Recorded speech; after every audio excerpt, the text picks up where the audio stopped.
What is the pettiest way you got back at an incompetent roommate?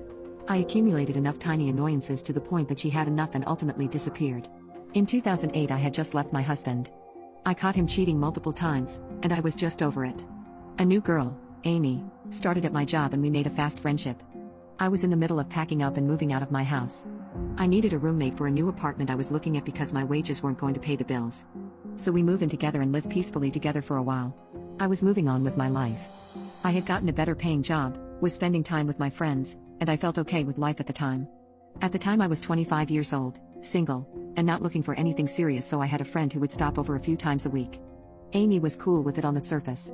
It did not affect her in any way. My friend didn't hang out at our place. He didn't eat at our place. He didn't use our household supplies. My relationship with him affected her exactly 0%, but I guess she was a little green about the fact that I was getting some attention and she was not. She would flirt with him, go visit him where he worked, etc., but he absolutely not interested in her. This is where things started to go downhill. For context, she had been married a few times as she was 13 years older than me, and the dads had full custody of their respective kids. She was dating someone, but he was already in a relationship, so he wasn't about to commit to anything besides stopping by for 30 minutes after he worked the night shift every day. I tried to point out all the red flags, but she was convinced it was love. This dude used to hit on me constantly in front of her. He was very open about being in a committed relationship with his girlfriend, so I have no idea why Amy thought this was going anywhere. After a few months, I met someone I wanted to be serious with, so we started dating. We will call the guy Tom. Tom and I got serious pretty fast. He was living in a horrible situation, so he moved in with Amy and I pretty quickly. I think it was after about a month of dating. So we have our room and she has her own room. The bills went from 50-50 to 33/33/34 to make sure things were still even. We had a shared kitchen, living room, and bathroom. After Tom moved in, she started openly hitting on him in front of me. Every guy I had at my house, even just friends, had to hit on. None of them ever took her up on it. Every single one turned her down, and I think this added greatly to her oncoming behavior. Over the next couple of weeks, Amy did a complete 180. She stopped paying rent, refused to buy any food, and would just eat whatever Tom and I bought, and would not wash her dishes. We had 2 cats, one hers and one mine, and she would never clean the litter in her room, so her cat would use our hallway floor as a bathroom every single day. Every day when I got home from work, there was a big steaming pile of cat shit right inside my front door, sitting in the middle of a giant puddle of urine. My cat was locked in my room at night with her own supplies, so there was zero chance it was her. It was the same thing every morning by the front door.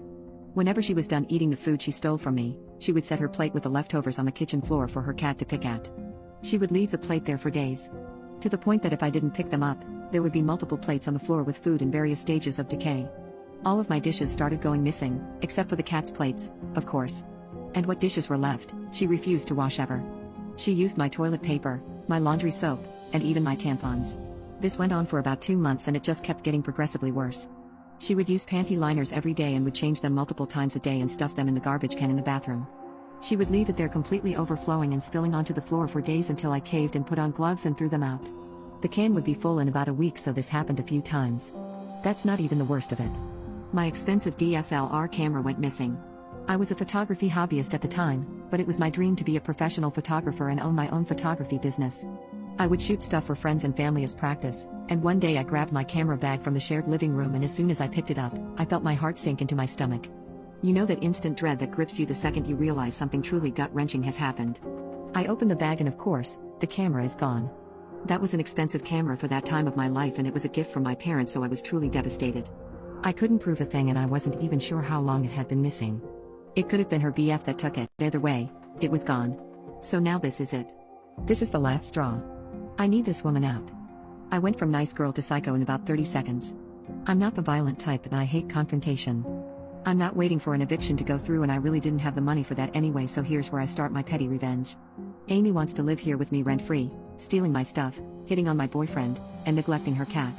So be it. But it's going to be on my terms. One vital piece of information: in my divorce, the idiot moved back in with his mommy, and I took everything from the house to my new apartment, so I owned everything and the lease was in my name. I started by changing the Wi-Fi password and the computer password. The following week I had my cable company come and remove the cable lines to her room. I bought a small fridge for my room and a cabinet, and put all my food and personal supplies in my bedroom and put a secure lock on my door. I hid my pots and pans. I locked up the soap and toilet paper. The cabinets were empty. I paid for it all, and I would be the only one using it. When her cat pooped on the floor, I would pick it up and smear it on her bedroom doorknob. Overflowing bathroom trash cans filled to the brim with her panty liners were dumped on her bed. I removed the knobs to the washer and the dryer. I did everything possible to make her life uncomfortable. I did other small stuff. Anything that came to mind. A few months prior, Amy and I had been working at the same store and she borrowed another coworker's laptop. She ended up getting fired, but she never gave the laptop back and the coworker was really trying to get it back from her. Amy ghosted her, of course, so while she was out one day, I went in and took the laptop and gave it back to its rightful owner. Amy called the cops on me and said I stole her computer, but I explained what happened. She admitted to the cops that the computer wasn't hers and the cops said it wasn't their problem anymore. That one really made her hate me. She wasn't working at the time, so it's not like she had money to do anything or buy anything. She was literally just existing in the room in my apartment. She would disappear during the day, but I have no idea where she was going.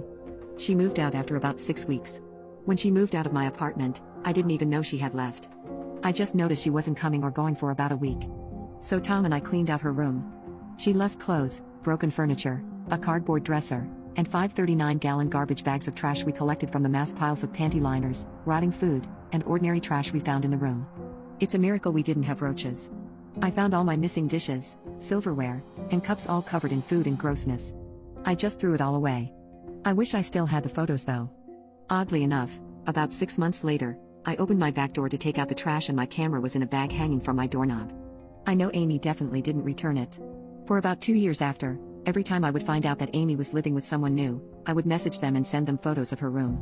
Papers in the trash that had her name on them. And I would tell them the whole story. One time it caused the people she was living with to throw her stuff out on the porch. She had just moved in and they had small kids and they didn't want to risk it with her. I stopped after that. She knew it was me telling them too, so I figured I had sufficiently made my point.